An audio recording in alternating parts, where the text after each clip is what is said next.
life of a nice brother, light-skinned, black father, white mother. Tried to be a player, found out I'm a slight lover. Come from Carolina, I'm fly, I'm a right brother. What is good, YouTube? This your boy Aaron. It's your boy, the new Bucks fan, Brian. And we are the Courtside View podcast, and this is episode 18. How you feeling, man? I'm feeling great, man. You know, it's hot outside, but I'm feeling good. It's a pretty nice day today. I mean, it could be better, but it's pretty nice out today, so I'm not complaining. But man, like always, things have happened in the NBA. Sports never sleeps. Never stops. That's why I love it so much. But the Suns and the Indiana Pacers. So, the Indiana Pacers offered Deandre Ayton 4 years, $133. Deandre Ayton, he was going to sign for the Indiana Pacers, but because he's restricted free agent, the Suns matched the offer. And so now he's going back to the Suns. I did not see this coming. And pretty much the Kevin Durant trade is kind of washed. Yeah. Don't you say? Like, I don't know where the Nets can go to now unless, like I said, you got to put Ben Simmons in the deal, but they want to be stubborn. So just how did you feel about the Suns matching the offer from the Indiana Pacers and then sort of getting DeAndre Ayton back? I was just like, well, my only thoughts was, well, there goes the KD trade, because you can't include Ayton in the trade because after he signed, he has to. You can't trade him for like 6 months. So yep, until January. Like, well, I guess they're gonna try to run it back. Oh, KD's gonna have to sit out. I don't know. It's gonna be. And I actually think I heard the Pacers offered to do a sign and trade. They was gonna give him Miles Turner in return. I would have took that. I don't know. It's so complicated. It's just weird. I would have took it. Yeah, Miles Turner is a really good player. I don't know how that's gonna. Man, it's just weird. I feel like the Pacers, because they drafted Benedict Mathurin, I think that's his name is, number 8 or 9 overall, and he's like a shooting. He plays like a similar style to Buddy Hield. So I feel like again they're trying to trade Buddy Hield away. So man, it's just the Nets, man. They just fumbling the bag. They just fumbling the ball. They just being stubborn, and this is the price they pay. And so I get it. Kevin Durant, they don't like the offers that they're receiving for Kevin Durant, and so they're just like, you know what, we might as well just keep him, retain him, since we have 4 years left on his contract.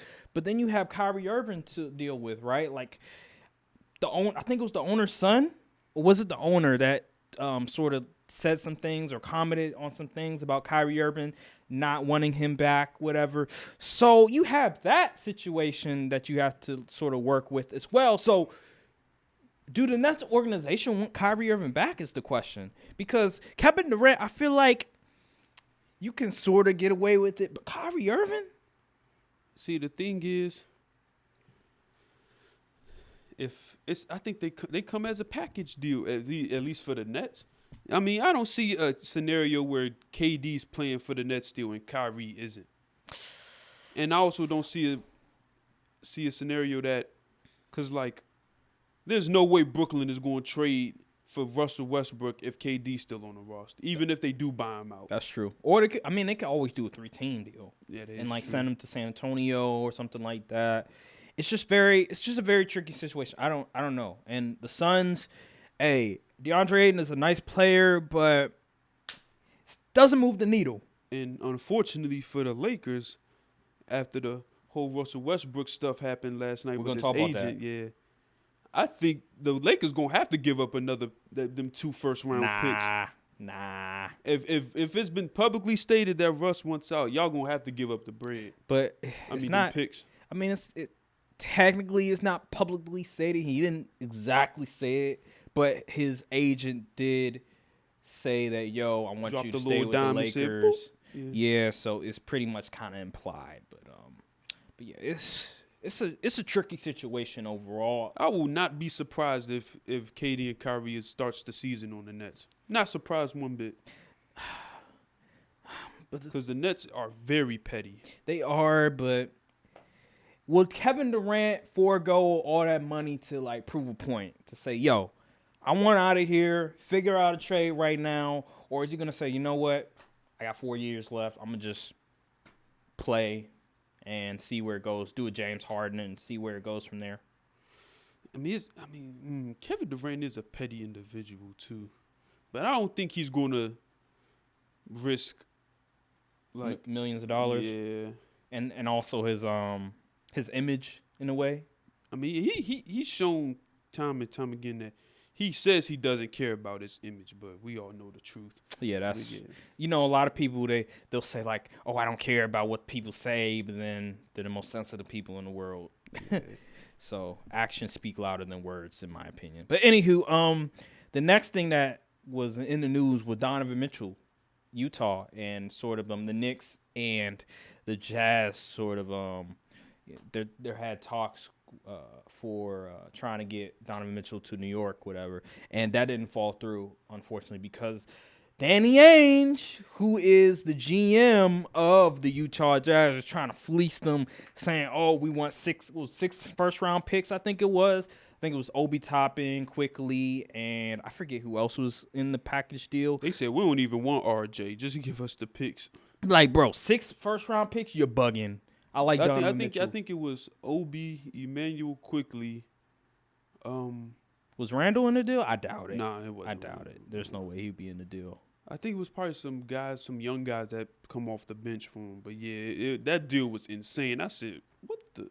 See, the thing is, the Minnesota Timberwolves screwed everything up because you don't give the Utah Jazz 5 first-round picks for Rudy Gobert. And I don't even think you need that much in 2K. It makes no sense, man. And so now Danny Ainge, you gave Danny Ainge ammo. Flexing his chest. You need I just fleeced the Minnesota Timberwolves, who are just a horrendous organization. Sure, they won, they made the playoffs last year, but we all know their history. So it just blows my mind, just Danny Ainge and his office. That's why he got kicked. That's why did he get? I don't think he got fired. I think he left the Celtics. But that's why people were complaining about him in Boston because he every deal that he tries to make, he tries to win the trade. Like he tries to fleece somebody. Like with Cleveland, with the Nets back in 2013. Organizations, they don't want to do business with a GM that's going to try to fleece them. See, at least with the Lakers, at least we be helping people out. Like, look at what the Pelicans. Look what their situation. They have Brandon Ingram, who's an all-star level player, who's ascending. You also had a Josh Hart. You also had Alonzo Ball. So, and then you have those picks as well. So we help them out. But when it comes to Danny Ainge, he's not trying to help nobody out. He's like, screw y'all. So, yeah, man, it's just a tough situation, bro. But how do you? Is there anything else you want to talk about with the Utah Jazz? Or are you just like, it is what it is? It's the Utah Jazz. Do you think Donovan Mitchell eventually gets moved, or he's just going to remain there? They'd be foolish to not. I actually think I seen a report that says the Jazz are looking to move all of their vets. So they just going complete rebuild. Yeah, because they moved Royce O'Neal, remember, and they got a first-round pick for him. Yep. From the Nets, which ridiculous. Is crazy. But I forgot what else. Let me see. I know that NFL, they released their sort of top 10 QBs list. I forgot. I know Aaron Rodgers is number 1. I know the list. You do? You have it memorized? Oh, do you want like 1 through 10? Yeah. Do you remember who's like in the top 10? I know Aaron Rodgers. One was Aaron Rodgers. 2 was Pat Mahomes. 3 was Tom 3 Brady. was Josh Allen. Josh Allen. Oh. 4 was Tom Brady. 5 was Joe Burrow. 6 was Matt Stafford. 7 was Justin Herbert. 8 was Russell Wilson.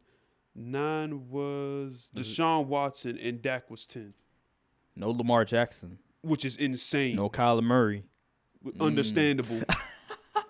See what I mean? Dak Prescott at 10? Yes. No. Yes. No, he's not better than Lamar Jackson. Are you on crack? Why Dak got to be the one to move? Get the dude that ain't played football in like 2 years out of the list. Because Deshaun Watson, when he was playing, he was top 5. Let's not get it twisted. I thought this was a what have you done for me lately type league, and he hasn't done anything. Ain't he the same guy that blew a 17-point lead at the half in the playoffs? I mean, Warren Moon. Wait, didn't Warren Moon? He back in the day, he had he greatest comeback of all time, I think the Bills did, and Warren Moon, he's in the Hall of Fame. So I mean, But that guy, he came back. Deshaun Watson lost the By the league. way, 2 Houston quarterbacks, by the way. So, I mean, you see the resemblance. But anywho, yeah, Dak Prescott over Lamar Jackson, that's crazy. Come on now. Lamar Jackson, MVP, won an MVP. He's been in the Pro Bowl how many times? All Pro. He was on the cover of Madden last year. So, dude is legit. Like, let's not act like Lamar Jackson isn't that guy. Lamar should have been in over Deshaun. That's all. No, he should have been over Dak. He should have been over The choke artist himself. He should have been. Is the Aaron Rodgers fan talking to me about choking? Hey, I'm not. What is going on here? All right, we could listen. Let's go. Okay. Hold on. How is Dak not top 10, but in every important QB metric, he's in the top 6? How is he not top 10? Why is he Coming not? back after breaking his ankle, going for 4,500 yards, 37 TDs, 10 interceptions, won 12 games, 12, 13 games? Mm-hmm. And he has in a sorry division. In a sorry Aaron Rodgers division. why does that, if he was losing, y'all say he was a bum? So I hate that argument so much because Aaron Rodgers beats up on the sorry Bears and the Vikings and the sorry Lions better every than year. NFC East. Better than NFC East. Tom Brady made a career off beating up on the sorry Bills, Jets, and the freaking what's Dolphins. Dolphins. Like, come on, what are we doing here? You're supposed to beat the teams you play. But when the Cowboys go up against real competition, what do? Lay an egg. What are you talking about? We played Tom Brady week 1, and the only reason we lost because of some questionable officiating. Here we go with excuses. It's always the officiating when it's the Cowboys. Always when it comes 2014. Explain why the Cowboys are the most penalized team in the league every year. Because y'all are not disciplined. Okay. Y'all coaching. Who's your coach, by the way? Mike McCarthy. Oh, did he have penalty problems in Green Bay? Did he? I can't remember. All I know is that his decision making was questionable. I'll say that to the least. But Still is partially. Well, I mean, Mike McCarthy, he's a puppet. He's a puppet of Jerry Jones. So when you're a puppet of Jerry Jones, that's going to happen to you. That's why Sean Payton not going to the Cowboys. I don't know why, but that's a different discussion for another day. Anywho, Aaron Rodgers is number 1. I don't know. It's MVP, tough to say because of what he did in the playoffs. He was the MVP. Patrick Mahomes, last year he was inconsistent. I'll say that. Second half he sort of got it together, but I remember going to the Washington Commanders. I say Washington. Well, they were the Washington football team at the time. Washington football team, now Commanders versus the Chiefs game, and he was not looking really well. He was looking real suspect, I'll say the least. He's fumbling the ball, throwing interceptions. So him and number 2, I don't makes know. sense to me. Yeah, but you said, "What have you done with me lately?" So, I mean, he did take him to the championship game. So I give you that, but I don't know. It's confusing. Josh Allen over Tom Brady. Yeah, that was okay. I'm a believer in Josh Allen, but Tom Brady, man, what? I remember he played the Rams. He didn't have some of his pieces, and they almost won. I don't know. And he was number 2 in MVP voting. It was neck and neck between him and Aaron Rodgers. I don't know, man. I get he's 44, 45, but dude is still like that. Yeah. Dude is still. Yeah, I would have put him over Josh Allen. Yeah, I think I would have put Tom Brady at 2 or 1. 2? Yeah, because just off of what happened last year, he played better football than Patrick Mahomes. In the playoffs, I thought he was in the second round. I thought he did a pretty good job in the second half, even though in the first half he was looking kind of suspect. But he did roar his team back. That second half of that Rams and Bucks game was the most fake I've ever. I thought Roger Goodell went into his bag of the scripts and pulled out a master class. I ain't gonna lie. I was about to say, no, please not like this. I was like, damn, is Scott Foster, is he reffing this game? I was about to fall on my knees and start crying if Tom Brady Is won Tony that Brothers game. and Scott Foster reffing this game? I didn't know NBA refs was reffing this game. So yeah, it was definitely interesting. But you said Justin Herbert was 6? 7. First of all, okay, listen, I like Joe Burrow as much as the next guy, but 5? Ooh. I mean, They got him ahead of the dude who won the Super Bowl and got the Super. Wait, did Matt Stafford get Super Bowl MVP, or was that Cooper Kupp? Scoop Cup. Cooper Kupp. Okay. Yeah. Why was he over the dude that beat him? Hold up. Wait, Matt. I understand Matt Stafford won the Super Bowl. He was the QB. But let's not act like before he won the Super Bowl, people weren't questioning this man. Before the playoffs started, people were like, dude, this man looking real suspect. This dude wasn't he leading the league in interceptions? He was. Bro, people were looking at this man like, okay, you have touchdowns, you have passing yards, but those INTs looking real Jared Goff-esque. So let's not act like Matthew Stafford wasn't looking real something. Now, I get it. Playoffs roll around, but I've seen Eli Manning. I've seen Joe Flacco, stink up to join the regular season, ball out in the playoffs, and he ain't have him top 7. So all this Matthew Stafford bias going around, I don't like it. I get it. They added Allen Robinson. They still have Cooper Kupp. I forgot who else. They still have that other wide receiver. I forgot his name. But anywho, from LSU, they have him. But you talking about? Forgot his name. Van Jefferson. He from LSU? Yeah, I think so. But he's inconsistent.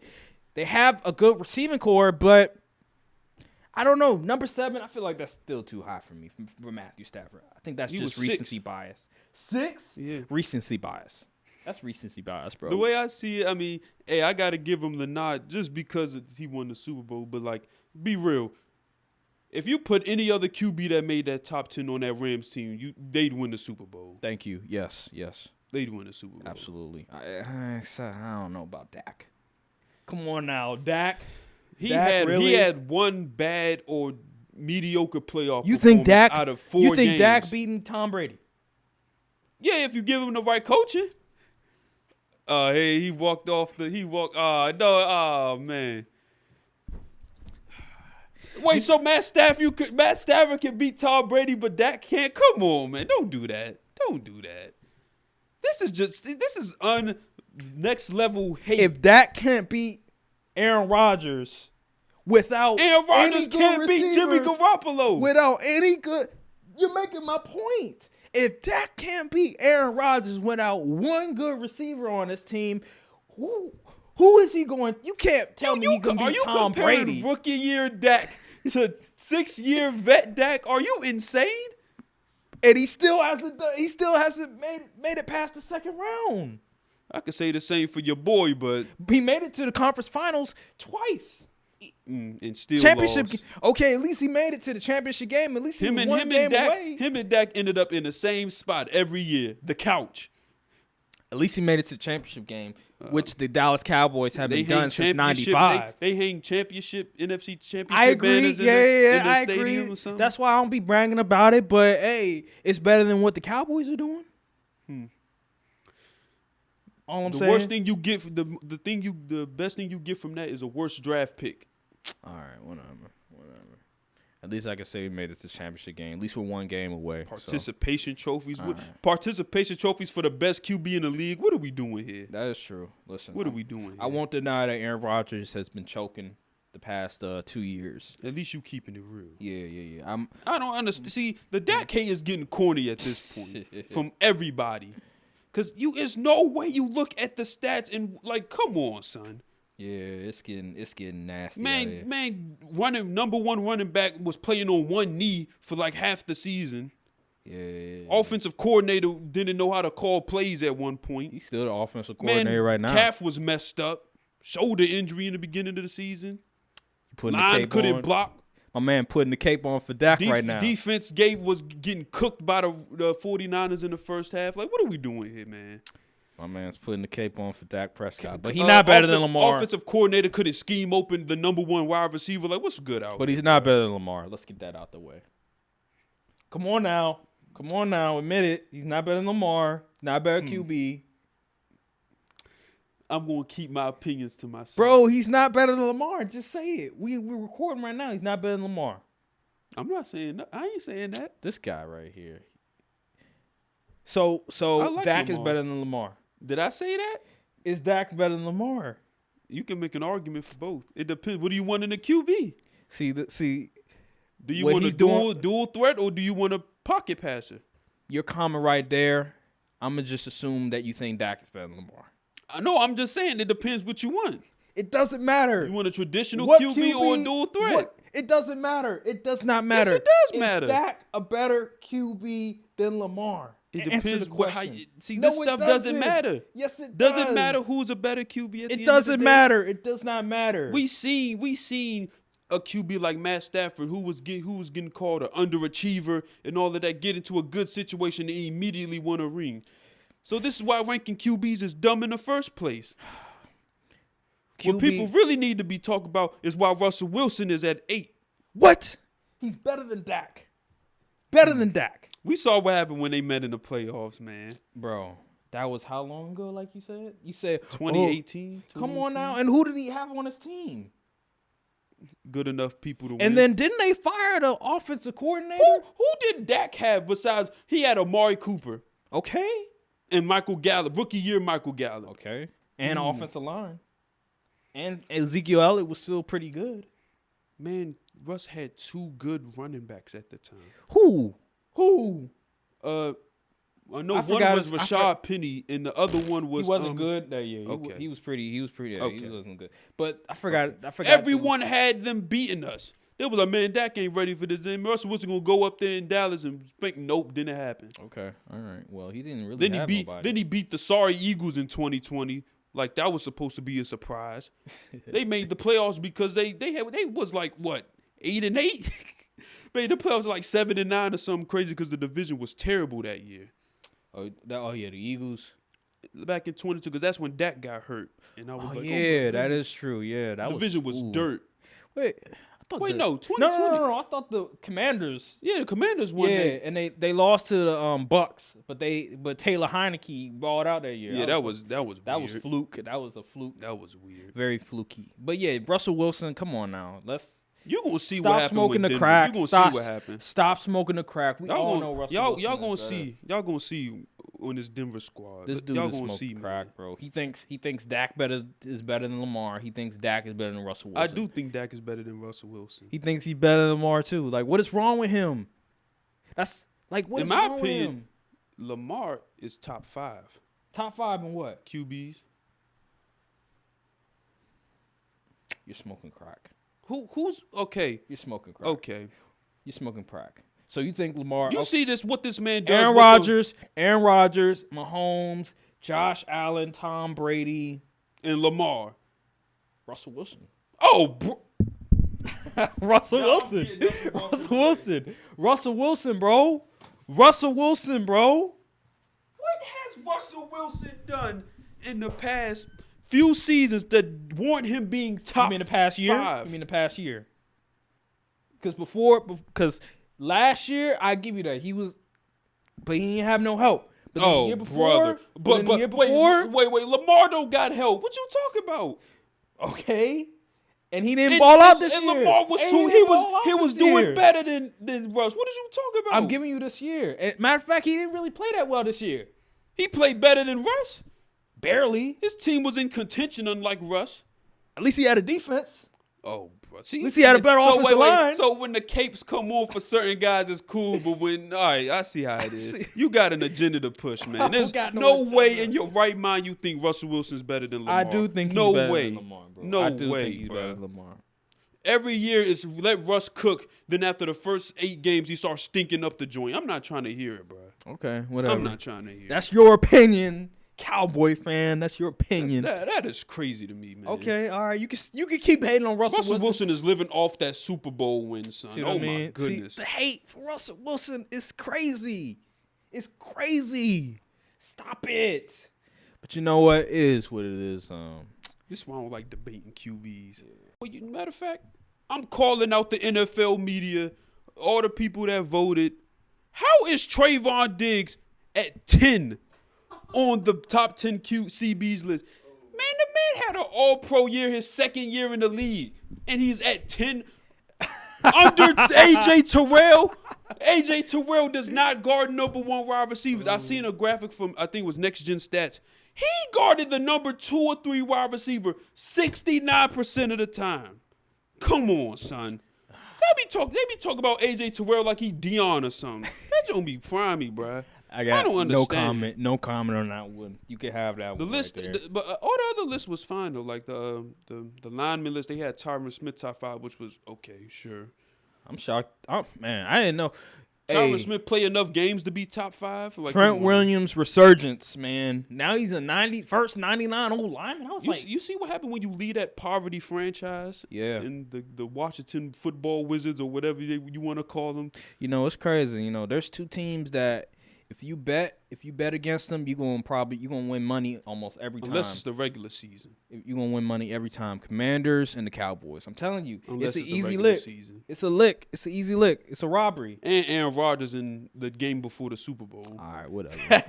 I'm just saying. It's easy money. It's easy money. Boy, I wish I was a betting man back in the day when they had Kirk Cousins. Speaking of Kirk Cousins, I want to talk about the play. Whenever you turn on the TV, there's certain players that you just root against every time. Like, what are the players that when you just watch a game and they're playing, you're just like, man, I'm praying for the downfall. Okay. I'm going to start with football. Yeah. 2 of them for sure is Aaron Rodgers and Tom Brady. This guy, right? Aaron Rodgers because he beat my Cowboys too many times for my liking, and Tom Brady just simply because I'm tired of seeing this dude win and stuff. Like, please retire. We've seen enough. And for the NBA, it is anyone that plays on the Celtics. Wow. And everyone's GOAT in quotation marks, LeBron James. I see. And it's not even because like LeBron is a likable guy. He can please.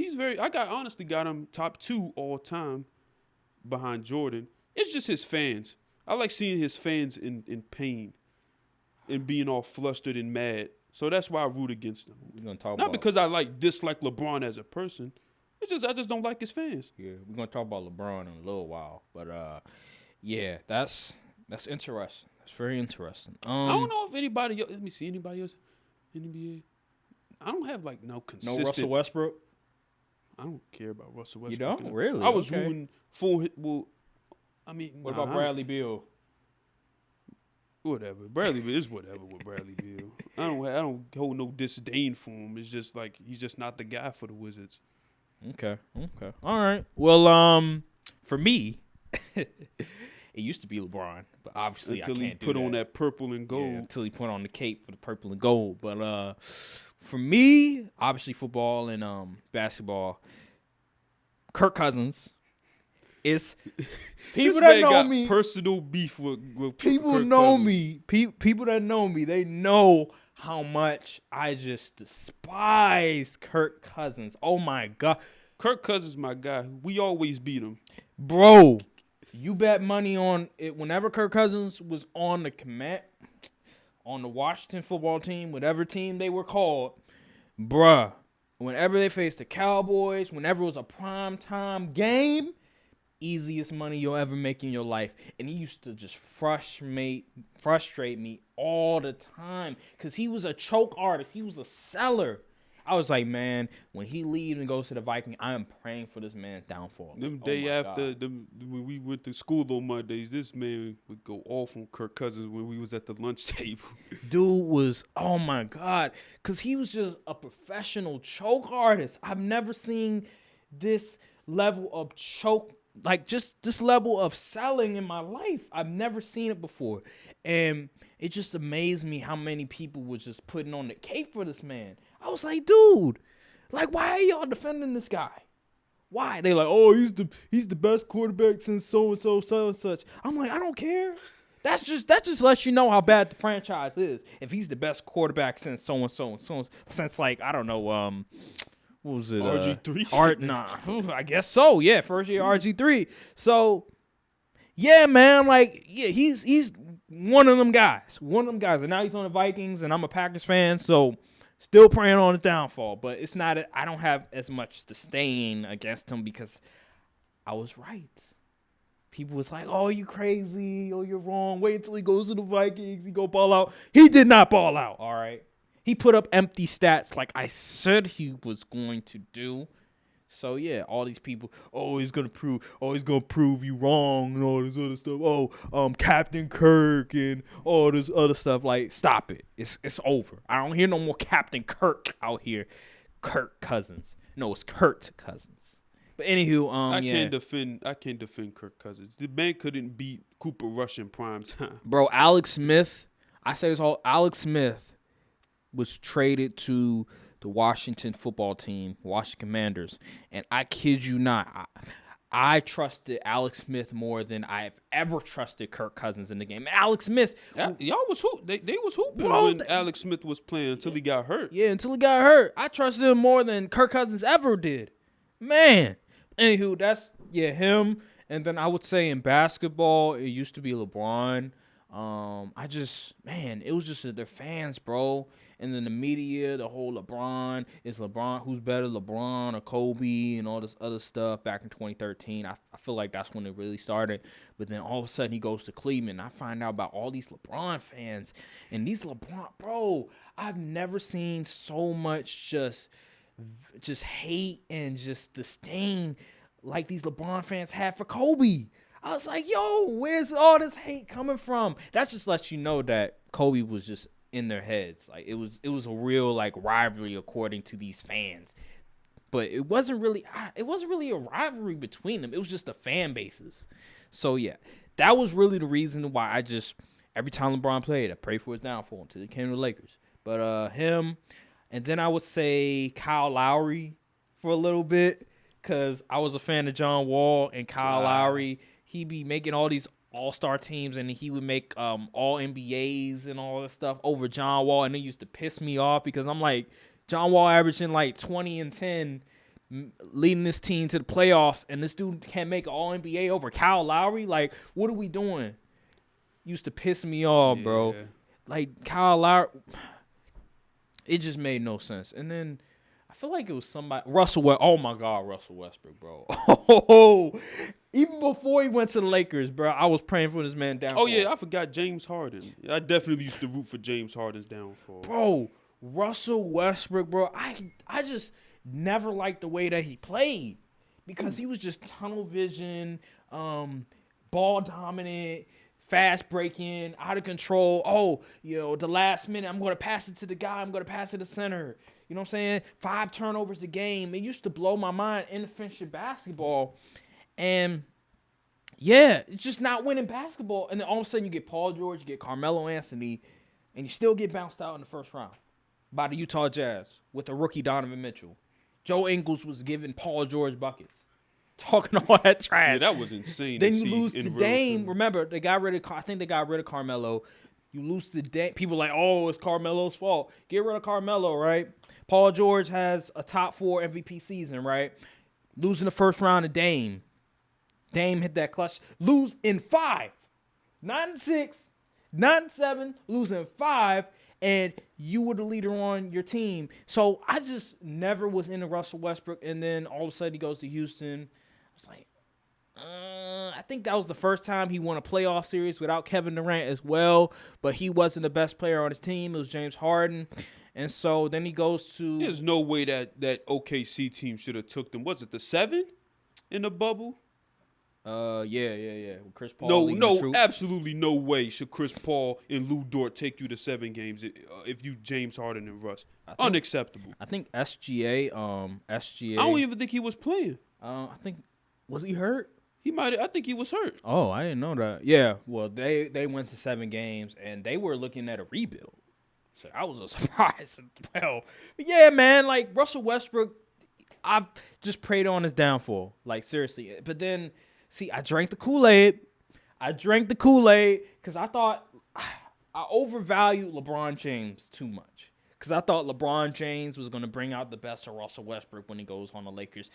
There's just some people that you just can't save. Like, no matter what you do, there's no way of saving them. And Russell Westbrook is one of those guys.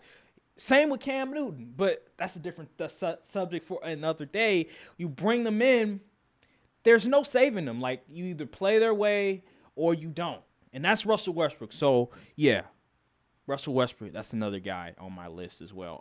Paul George, maybe for like a year or two, because he sort of hold the Lakers, what he did with the Lakers and all that other stuff. And then also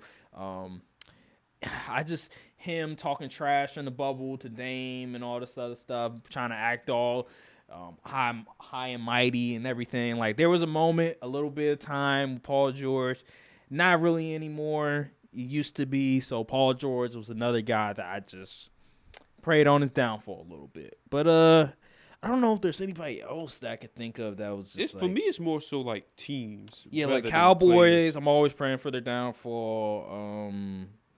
Nah, I can't think of any other team that I was really praying.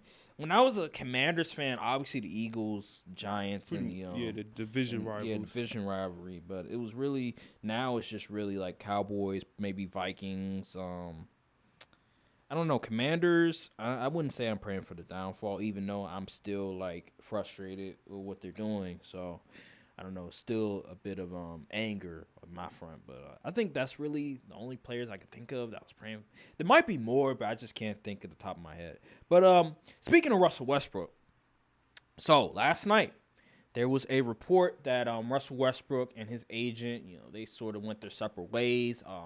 And the agent sort of said that, I wanted him to remain with the Lakers because of just everything that's transpired the past 4 or 5 years, him going from team to team. His value is sort of diminished, and the Lakers having to, in order to trade him away, they're going to have to trade maybe a pick or two, a first round or two, in order for them to get that trade. And he might have to buy the team that he's on. They'll have to buy out his contract as well. So he was like, listen, just remain with the Lakers, take the money that the Lakers are going to give you, which is like $47 million, and go from there, because your reputation doesn't look too well, and your value is steadily going down.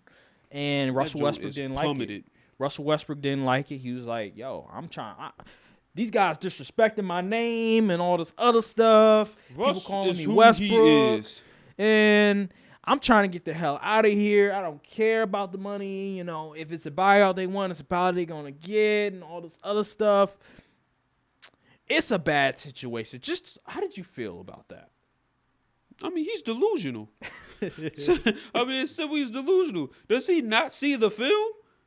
Does he not see the 2-minute compilation of him shooting the ball off the high glass and not hitting no rim or nothing?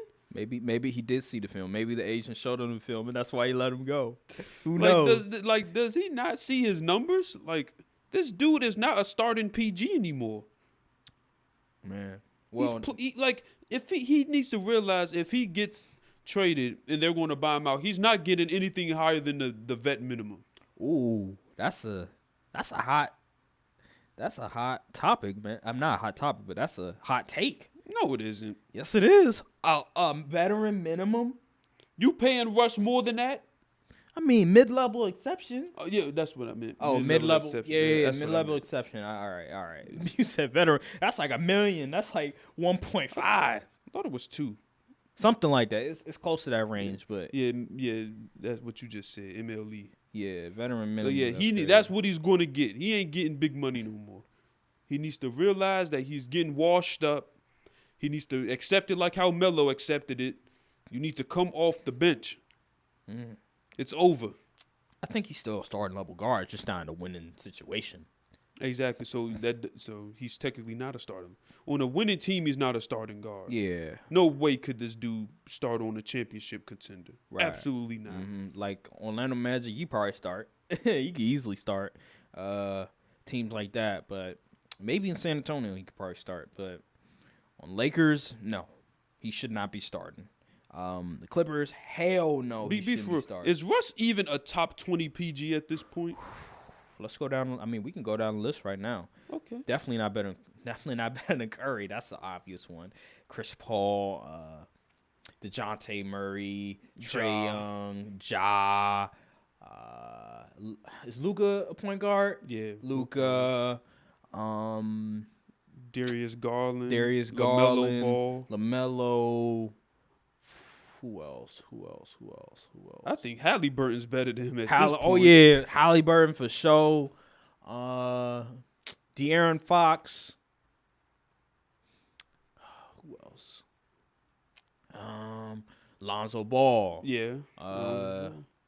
Drew Holiday. Yeah. Jalen Brunson? He's a shooting guard. Is he? But he's gonna be starting. He got to be starting for the Knicks. He probably will play PG. Jalen. I'll go Jalen Brunson. Brunson. I probably put Russ over Marcus Smart. I wouldn't take Russ over Marcus Smart, but in terms of a point guard, I put Russ over Marcus Smart. The gap is very slim. Malcolm Brogdon's better than Russ. Who else? Jamal Murray's better than Russ. Dame is better than Russ. I can't believe we forgot about Dame. Yeah, John. You was about to say John Wall? Nah, I don't think John Wall better than Russ. Shoot, I do. Whoa, hot.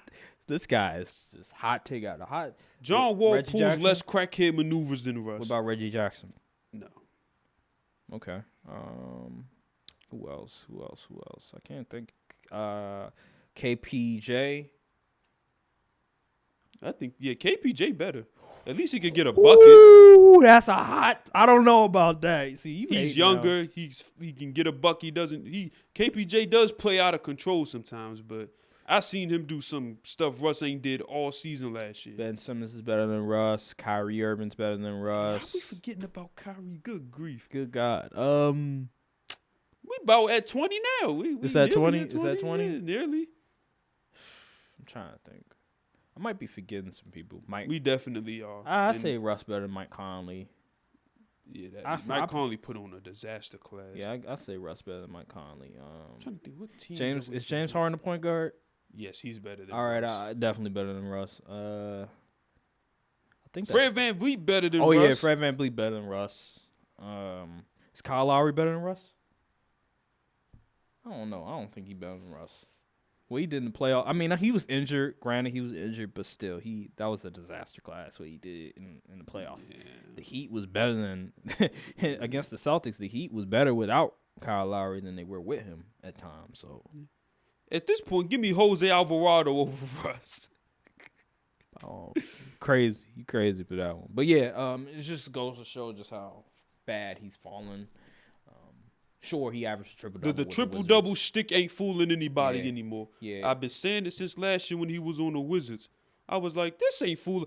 My dad was like, oh, no, we go. I was like, no. I was like, dude. I was like, Dad. Yeah, you and I seen this story happen for the past 3 years. He's going to average his triple-double in the regular season. When he gets to playoffs, he ain't going to do nothing close to that. Yeah, you and Xavier called it out. I was like, damn, why are you complaining? He was like, man, I can't wait till he get off the team. Like, damn. That's why when we got traded out, it was like Godspeed. God bless. But yeah, I've always wondered, what is a closer? Like, what is the definitive definition of a closer in basketball? Yes, because it's a guy you'd get a ball to towards down the stretch. See, that's what I thought it was. But then I had a conversation with a few people, and I said, LeBron isn't a closer. And they're like, what? How's LeBron not a closer?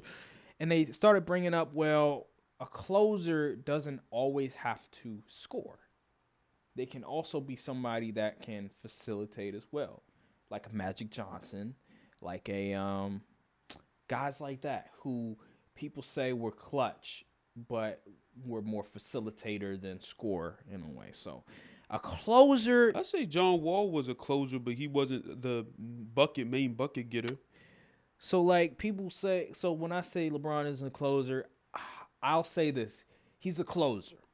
I say LeBron is a closer, but you don't want him taking that last shot. But he's unless not it's against the Raptors. But he's not a great closer. I'll say that. Just being more specific, he's not a great closer because I think when I look at a great closer like a Jordan, like a Kobe, like a Larry Bird, who else? Who could be? Who's another great closer? I can't think on the top of my head. I say KD's a great closer. Is he? I guess. Yeah. What about Kyrie? Is he a great closer? I'd say he's a good closer. He's a good closer. Dame's a good closer. guys like that. So great closers. Guys, top of my head, Larry Bird, Kobe, Jordan. Those 3 guys I know definitively. What they do is that you give the ball down the stretch 5 minutes. And get out the way. And they literally take the game over. Just you give them the ball, the game is relatively close. And I said Kawhi's a good closer, too. He's a good closer, but I wouldn't say great. Yeah. But those 3 guys, you just give the ball to them, and you already know they're going to just take the game over, and that'll be that. Like, the team will be okay. But with LeBron, he does it differently. He makes the right play. Yeah, but sometimes if you the guy, you just got to say, man, I'm getting this bucket myself. Yeah. I wouldn't blame LeBron if he took the shot and missed it. I think with LeBron is that they'll be like, oh, but he hit the most clutch shots ever in the playoffs. That's true. I'm not denying LeBron isn't clutch. The people think that, because they're clutch, that means they're also a closer. No, that does. 2 things can be different. Robert Horry was clutch. Ray Allen was clutch, but he wasn't a closer. He wasn't a closer. The difference between a closer and somebody that's just like clutch. Okay, you can hit a clutch shot, right? A Robert Horry. But can you give Robert Horry the ball, right? 5 minutes remaining, and you say, okay, score, I guess, 10 points or whatever. You expect him to score like 10 points, down 10 straight points for you, something like that. Or make the right basketball play like a LeBron. No, he's just a clutch player. He hits clutch shots. Do you think Luka's a closer? Absolutely. Okay. He's a good closer, I think he is. Because I've seen him make. I mean, sometimes down the stretch, it be looking a little shaky for him, especially in the playoffs. That's why I say he's a good closer. I don't say he's a great closer. Because I look at him like against, remember the Clippers? They do be making crazy that shots. Shot he hit, yeah. Bro, in the bubble, and then I think maybe even the year afterwards, he was making like clutch shots as well. So he's a closer. Like, I trust Luka with the ball down the stretch. I'm scared. I don't care. Giannis is a closer to me. I don't care. I see he'll get you. He going. I say Giannis a closer. I don't know about Giannis. I don't know. I feel like Middleton is the closer of that team. Middleton is the closer. I've seen Giannis get a bucket down the stretch or 2. I don't know. If he's a closer, he's not a good. I wouldn't say he's a good closer. Because I don't look at Giannis and I say, oh yeah, he's just gonna score 10 straight points for you down the stretch. Like he'll make a clutch. What he was doing against the Celtics. Games got he's tight. Clutch. He's clutch. Like he'll make a clutch block, a clutch shot, clutch free throws. But I don't look at him. I say, oh yeah, he's going to give you 10 straight points down the stretch. Like I don't look at him that way. Because the problem is that he's not a guy. He's not like a LeBron or a Kobe where it's just his ability to dribble. He's not like a guard, or a wing. You part of bag Twitter. Oh my God! Like he tween Twitter. Like he's in that sort of Shaq, that Hakeem realm where it's like they're clutch. They have been clutch, but in terms of closing it, it was other guys that were closers for them, like the Kobe's, like the Chris Middletons, you know. So he's clutch. I'll give him. He's clutch, but I wouldn't say he's a closer. Like there's definitively different. So people that be like, oh, LeBron, he's a great closer. No, he's not. Watch the game, man. Watch the game. I've seen plenty of times when he was the second year he was on the Lakers. I was like, LeBron, take over. And he didn't take over. Or he'll pass the ball to somebody else, like a Danny Green, expecting him to make a shot, and he bricks it. That Danny Green shot in the bubble was insane. Or Kyle Korver. Or remember Kyle Korver against the Golden State Warriors in the finals? Like, come on now. Kyle Korver was probably shot the worst I've ever seen from an elite shooter. Or George Hill or J.R. You know, he's a good closer. I give LeBron. He's a good closer. But in terms of like, oh, yeah, I need you to score 10 straight points, I'm not going to be confident that he can do that on a consistent basis. So I'm comfortable with LeBron with like Handling 5 the ball. minutes left and stuff. But if it's the last shot situation, I'm like, uh-oh. But see, that's where people are like, well, he hit the most clutch shots ever. But how many times have a Jordan, has a Kobe, has a Bird been in those situations compared to LeBron? LeBron been in more situations in those situations than those guys. So I feel like That stat can be manipulated in a way. That's a manipulated stat. That's why when people say he has the most clutch shots ever, I just laugh because he's probably been in more situations than those guys when it comes to the situation.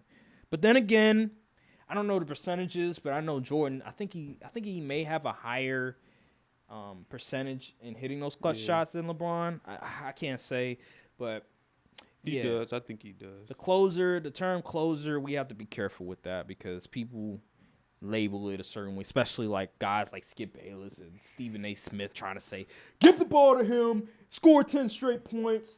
I haven't seen a Skip Bayless tweet in forever. Nah, he be tweeting. I just must be skipping by him. Definitely be skipping by him, but yeah. Overall, the closer term is one of those weird sort of terms that I see in basketball Twitter and stuff that's people like to give their own opinion about. But yeah, that's just how I look at the term closer. Nationals willing to listen to trade offers after Juan Soto turned down a 15-year.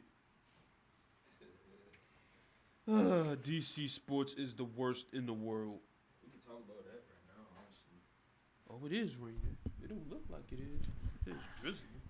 I mean, you want to talk about? We can talk about DC Sports right now. I mean, it's been looking kind of bad recently with the Nats, with the Commanders, with the Wizards. Just bad overall.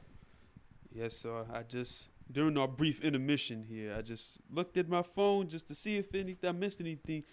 And the Nationals are listening to trade offers for Juan Soto after he turned down his. It was $440 million over. Was it 12 years? First of all, that's a lot of years, bro. 15-year, $440 million contract offer.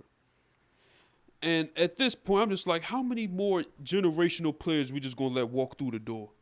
Walk out the door. We got rid of Max Scherzer. Bryce got rid of Bryce Harper. Got rid of. Now we about to get rid of Trey Young. It's going to be nobody from that championship team on the roster. You said Trey Young? That's it. Trey Turner. Trey Turner. Wait, Trey Turner still on the team? No, he's I'm about to say he went to the Dodgers. That's it. We got rid of him. Yeah. There's going to be like no one left from that championship team on the roster besides Strasburg, and he's always hurt. Oh man. Being a DC sports fan is literally like. It's like peak masochist because you just know they'll disappoint you. Year at the end, you just sit there and take it. Yeah, Juan Soto like 24, 25. Yeah, man. Oh, my young, God. super young, bro. He's about to go to balling. a team like the Blue Jays or something crazy and just win a ring. It's going to be so wild. We'll go to the Dodgers. We'll have to go to the Dodgers. I'm tired of the Dodgers, man. Go to the Dodgers, go to the Yankees. The MLB needs a cap space.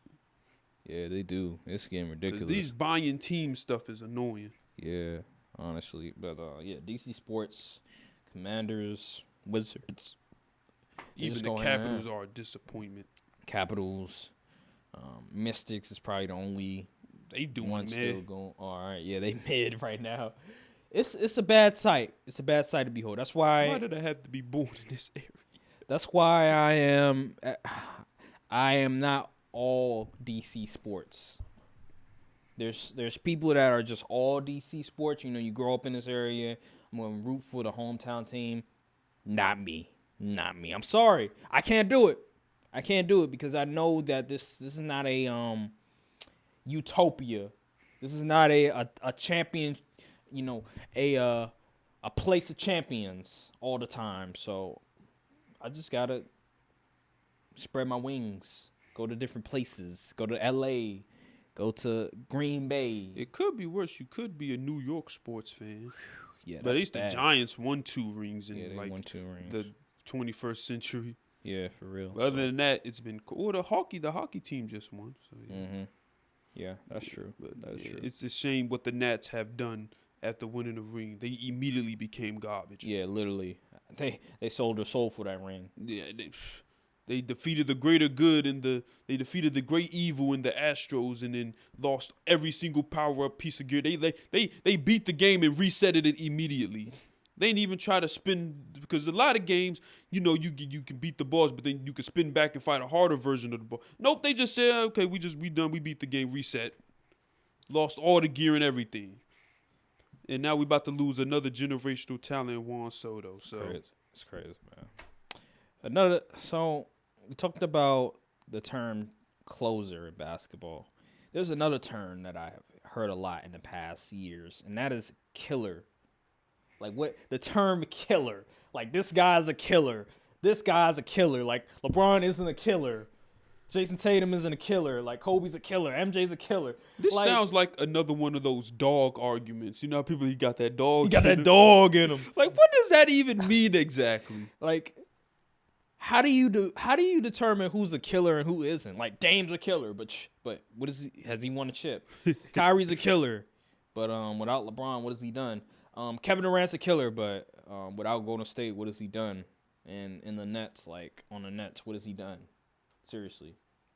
And OKC, like, sure, yeah, okay, I give you that. He lost to prime LeBron when he was in Miami, but then after that, he choked a 3-1 lead against Golden State. He folded against San Antonio that one year. He also, what was it? Okay, I granted Russ got hurt. Patrick Beverley, I don't know. I made the call or something. Somebody must have gave him a bounty, whatever, on Russ. I don't know what it was. I give you that. He was by himself. But Kevin Durant, he's a killer. Like, there's all these people. He's a killer. You know what I think? What people say they're killer. I think what they think a killer is someone that when faced with adversity and their backs against the wall, they're gonna come out and perform. Like how Steph came out in that Game 4 against Boston. That was killer. Like, yeah, but what he did. But you seeing some media like, oh, Steph's not a killer. Steph's not clutch. You know, there's some media people that believe that. I'm not gonna name any names. Skip Bayless, by the way. Like that Game 6 LeBron had against Boston was back in 2012 or so. That was killer. Yeah, killer. But they don't say LeBron's a killer. They don't even know what the terms that they're even using mean. Basketball terms, you know. It's crazy out here, man. That's why basketball, NBA, the Twitter sphere, the media. All of these basketball takes lack nuance. Everything's so cut and dry. They always make definitive statements as if like stuff isn't more complex than that. I was watching ball. I was looking at Ball Don't Stop, and I was like, no wonder he feels like a certain way, like he's all feels entitled about his opinions, because NBA players actually be talking to this man. Yeah. I'm like, I did not know that. No wonder he acts the way that he does. At least he gives every time I see a Ball Don't Stop opinion, whether I'd agree or don't agree, at least he gives his full-fledged breakdown of why he thinks that. He doesn't just say, oh yeah, so-and-so is going to do this. Like, why do you think that? But he always get every tweet I see from him, whether I agree or disagree, he at least gives us a breakdown. Yeah, he's a pure hooper. Like, what does that even mean? He's a pure hooper. He's a pure hooper. Oh, he's a basketball player. Oh, he's a pure hooper. Like, I understand what he's saying, like, but it's still kind of funny to see these type of terms be used. Yeah, man. Yeah. Like Kyrie is a pure hooper, but like someone like Prime John Wall, he's just a basketball player. Like, come on, what we doing here, bro? What we doing here? Oh, the skill level, man. Did you Paul George skill level is just otherworldly. Oh my God, the the cape that people be putting. Paul George, his game is very smooth. Like what he's able to do with he's like 6'8", 6'9", something like that. Mm-hmm. Pretty smooth. He plays like a guard, but you know. The problem is that he should be top. Honestly, his talent. Yeah, he's very talented. He should be top 5 with his talent, but he's not. I say he should be top 10 with his talent. His talent, the skill level. His talent and the skill level. Paul George should be top 5, easily top 5 with his skill, with his talent, but he's not. And these mofos on Twitter sphere and some of these people that I've, criticized or that I've sort of went back and forth with, they putting the cape on for Paul George, but they forget that didn't he just in the bubble shoot in the Game 7 like 4 for something? Him and Kawhi played like dirt that game. And hit the top of the backboard in Game 7 of all games? George, way off. Way off P. Like, remember way off P, pandemic P? Last year he came up big. Okay, I give you that. He balled out last year. But we're going to forget what he did in OKC the first year, the second year, And then the first year with the Clippers, we just gonna eradicate all that because of that 1 year with the Clippers, that one playoff run. And even still, what was it, Game 6? He didn't show up. He choked in Game 6. So just all these people that are putting the cape on for Paul George, oh, he's so skilled. Look at this. Not many people are doing this. Well, what is the results? What is the results? Like, you saying all this stuff, but he's not top 5. Why isn't he top 5? Why? Because he don't have that mentality. He don't have that dog in him. Oh. He don't have that killer. He's not clutch. Like, come on now. See? The term killer, the term dog, now you can use it when talking about Paul George. But, yeah. Is there anything else you want to talk about? Yes, I seen a tweet earlier this morning, and I was like, so it was pretty interesting. Someone said, who's better, Brandon Ingram or Zach LaVine? Oh yeah. I remember people were talking about in my group chat, they were talking about Jaylen Brown or Brandon Ingram. But yeah, Zach LaVine, Brandon Ingram. I'm in my opinion, I'm taking Brandon Ingram. For sure, yeah, easily. A lot of the Bulls fans, a lot of people say, if you say Brandon Ingram, you don't know ball. I'm like, quite the opposite, actually. Did you watch the playoffs? And I've watched a lot of Pelicans and a lot of Bulls ball. When Zach LaVine isn't scoring, it's like he shouldn't be on the floor at all. He's a ghost. Yeah. But when I seen Brandon Ingram could not get a bucket to save his life, but I swear he dropped like 10 dimes and was playing good defense. Yep, he can play make, he can play defense, long wingspan. He does a lot of different things.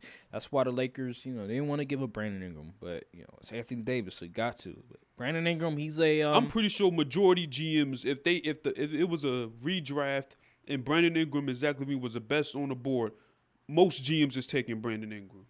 And I don't know if Brandon Ingram has been healthier than Zach LaVine. I think he has. I think they both have been equally injured.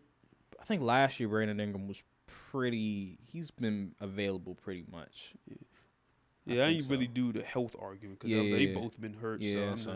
But yeah, Zach LaVine last year I think he had a knee issue, whatever. Yeah, I think But Brandon Ingram, he had a broke finger or something like that. I think so. He usually has something going on. But Brandon Ingram, just what he did against the Suns, seeing him what he did against the Suns, and he was ready. Yeah, he was ready to go. Zach LaVine, not so much. Yeah, not so much. Like he was supposed to be that DeMar DeRozan was the one. It was DeMar and Caruso. You thought they was 1 and 2. And Zach LaVine wasn't doing nothing. Yeah, because I thought Zach LaVine was going to be the number 1 guy when DeRozan came to the Bulls, but it was the opposite. It was DeRozan that was the number 1 guy, and so just crazy, man. Zach LaVine, I don't. He deserved his All-Star. He deserved that All-Star selection, but overall, still ways to go, my guy. Ways to go. What about Zach LaVine? To me, is like another Bradley Beal. Ooh, good player, but he gonna get his buckets, but like they don't play no defense. Their playmaking skills are, they can't. You can't win it with them as the number 1 guy.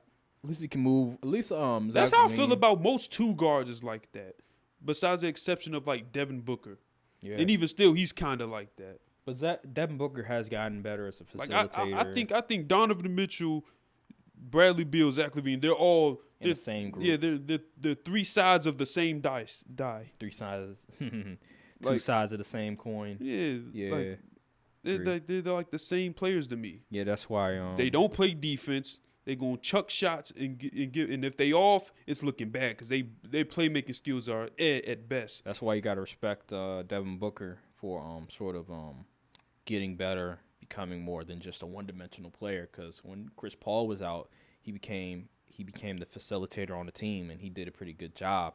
And also his defense as well. He's gotten a lot better. He's not I wouldn't say he's a good defender, but he's a serviceable, solid defender. That's not a liability like a Bradley Beal or a Donovan Mitchell or Zach LaVine. So Donovan Mitchell used to play defense. I don't know what happened. First year, the second year, I guess because he was a rookie, still trying to prove himself. But I don't know. I think it's maybe because once the Jazz stopped playing defense as a whole, he was like, man, why I gotta play defense? Yeah, I think it's maybe it's because teams figured him out. That could be another reason. The thing is, defense is mostly effort, though.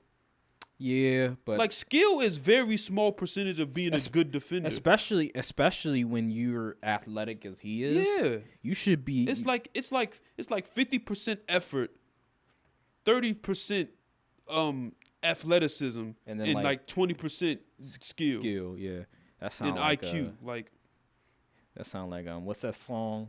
Oh, please no, not that. Remember the name. Oh my goodness. That song, but yeah, there's something like that. Yeah, there's no excuses. Him and Zach LaVine, like I don't understand like these athletic guys. Like you're super athletic. You have twitchy Fast twitch muscles and all yeah, that. There's no quick reason first step. you can't be able to stay in front of your man. Like look at Andrew Wiggins. Like Andrew Wiggins when he was on Minnesota. Athlete, but he can clamp up. When he was in Minnesota, like nobody said, "Oh yeah, he's a defensive guy." But then you go to Golden State, he understands his role, and now look at him. He's one of the best. Like even on-ball rebounding defenders. is mostly effort. Yeah. Andrew Wiggins, he was like, He said, "Oh, maybe I should be grabbing more rebounds," and literally did. Yeah, it makes no like Russell Westbrook is a classic example of a guy, effort. Bro. In college, I think Russell Westbrook was like one of the best. He was one of the better guard defenders, Yeah. and I think he won an award too in college. But then he goes to the NBA, and you're like, okay, where's that defense? Where's the defense? So that's just a classic example of a guy that has all the tools that you could possibly need in order to be a great defender, but doesn't give you the effort.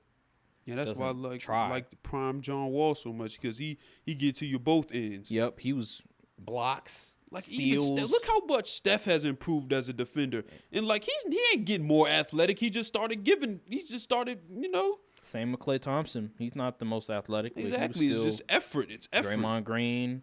That's why you got to salute the Warriors, because they put the work in, they put the time in.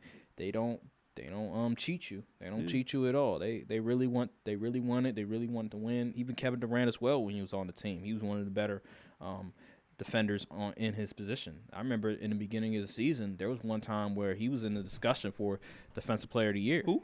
Kevin Durant. Oh. He was playing really good defense at one point, but then, him being Kevin Durant, he's not the greatest defender of the world. He was out of the conversation, but that just goes to show that the Warriors, they pride themselves on defense, and they've Like always even been in the top LeBron, five. he like when he was in his prime and stuff, he was like consistently in the defensive player of the year conversation. Mhm. That's where the whole he can guard 1 through 5 narrative was coming from. But nowadays it's like, dang, Bron, you can't guard him. I mean, granted he's old, but he's still athletic. I think it's a matter of it's effort. I'm telling you. yeah, it's a matter of effort. It's wanting to and effort. Now point guards, he can't like Jose fast Alvarado, twitchy. he got the effort, and he'll play defense. I'm telling you, it's just literally the want to play defense. Yeah. Patrick Beverly. Exactly. Yeah, Patrick Beverly showed me. I gained a lot of respect for Patrick Beverly when he was on the Timberwolves, when he was guarding Ja. That I was, because in the past people like Russell Westbrook, Gary Payton, he's small in this. It's the effort. Because when he was on the Clippers, people sort of discredit his defensive prowess because of Russell Westbrook's comment. But if you really watch the games, like when he was on the Timberwolves and he was guarding Ja, I was just like, okay, he's legit. Like Exactly. You can't really hate on him. You can't. But yep. That's pretty much. What about Jaylen Brown and Brandon Ingram? Who you got? Brandon Ingram or Jaylen Brown? I'm gonna still go Brandon Ingram because I value wings more than guards. Well, Jaylen Brown, I think he's a 3. He's a 2 and a 3. He could slide down to the 3, but he's going to be a little undersized. I think he's like 6'5", I think. I forgot. He's something like that. But they're both 2-ways. I said they're both 2-ways. Brandon Ingram dribbles better than Jaylen Brown. Oh yeah, for sure. Jaylen Brown got to get into dribbling camp. I think he's more skilled than Jaylen Brown too. I think Jaylen Brown's a better shooter, shooter than him. He is. But and I think Jaylen Brown's the more athletic, probably the faster twitchy, faster first step. But Brandon Ingram, his overall skill level. I just like Brandon Ingram's game as a whole better. Mm-hmm. He has he can improve his 3-point shooting. He has sort of that old school, that early 2000s, mid 2000s game that's really mid-range focused and all that. Definitely.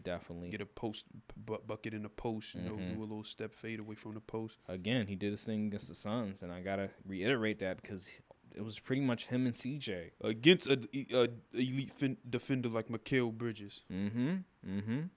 So elite team, top 5 defensive team. So you can't poo-poo that, man. They was throwing guys. They threw Jay Crowder at him. They threw Mikal Bridges at him. He was still getting his bucket. No Zion, young team.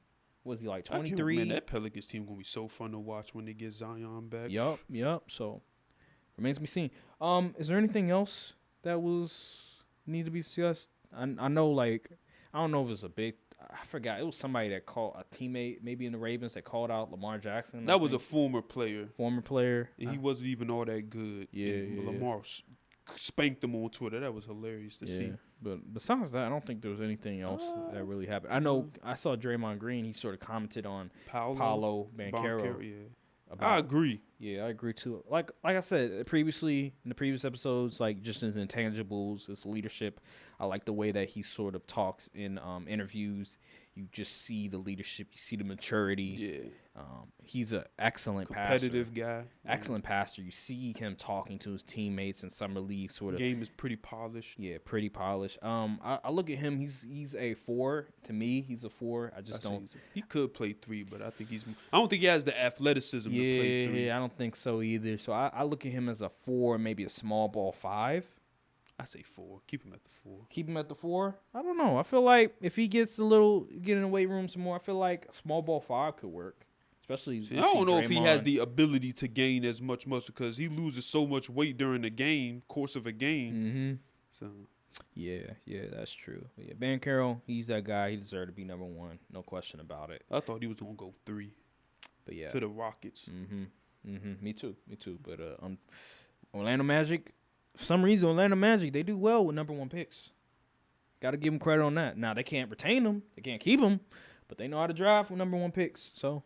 Got to give him credit. But I think, would you say that's it? Is there anything else that happened? No, not that I know. I think that might be it. Okay, well, thank you guys for watching this video. Remember to subscribe. Remember to follow the socials, comment. Tell a friend. Yep, tell a friend. Follow socials as well. We're going to be posting more content. Stay tuned for our content on Instagram that we're going to be posting as well. TikTok on the way. TikTok on the way as well. Also Twitter. Got Twitter as well. So check that out. Thank you guys for watching, and we'll see you guys next time. Episode 19 of the